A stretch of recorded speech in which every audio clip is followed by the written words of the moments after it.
శ్రీ గురుభ్యో నమః. శ్రీ ధాత్రేయ నమః. నా పేరు కుంభంపాటి చెన్నకేశవ శాస్త్రి. శ్రీ ధాత్రేయ నమః ట్రస్ట్ వ్యవస్థాపకుడు. శ్రీ ధాత్రేయ నమః అంటే సృష్టికర్త నీకు నమస్కారం. మనందరికీ తెలిసిన విషయం ఏమంటే ఈ ప్రకృతిలో ఉన్నటువంటి ప్రతి పదార్థంలోనూ పరమేశ్వరుడి అంశ ఏదో ఒక రూపంలో ఉంటుంది. ప్రతి పదార్థంలోనూ పరమేశ్వరుడి అంశ ఉంటుంది అంటే మన శరీరంలో నుండి ప్రతి అవయవంలో కూడా పరమేశ్వరుడి అంశ ఏదో ఒక రూపంలో ఉంటుంది. ఏదైనా మన శరీరంలో అవయవానికి ఆరోగ్యం దెబ్బతిన్నది అంటే ఆ పరమేశ్వరుడి అంశ ఏదైతుందో ఆ అంశ యొక్క శక్తి తగ్గినట్టు.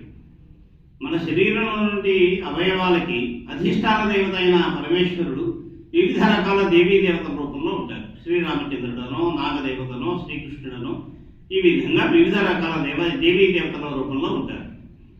ఏ అవయవానికి ఎవరు అధిష్టాన దేవత అనేది వేదంలో చాలా విపులంగా వివరించబడింది.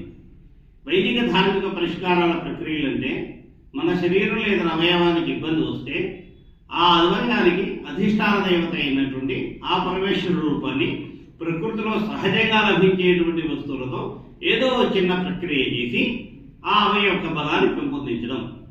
ఇది వైదిక ధార్మిక పరిష్కారాల ఉచిత శిబిరం రూపంలో అనేక చోట్ల మనం నిర్వహిస్తూ ఉన్నాం. ఈ వీడియో చూసిన వాళ్ళు వివిధ గ్రామాల్లో ప్రతి నెలలో ఏదో ఒక చోట ఈ శిబిరం జరుగుతుంటుంది.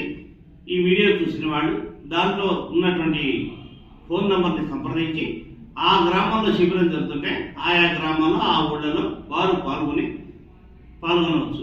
అయితే ఈ శిబిరం 10 రోజులు కానీ 12 రోజులు కానీ ఉంటుంది. 12 రోజుల పాటు ప్రతిరోజు పాల్గొన్న ప్రతి వాళ్ళకి కూడా వాళ్ళకున్న అన్ని రకాల ఆరోగ్యపర సమస్యలన్నింటి నుంచి ముక్తి లభిస్తుంది. సంపూర్ణమైన ఆరోగ్యంతో వాళ్ళు తిరిగి వెళ్ళవచ్చు. స్వస్తి.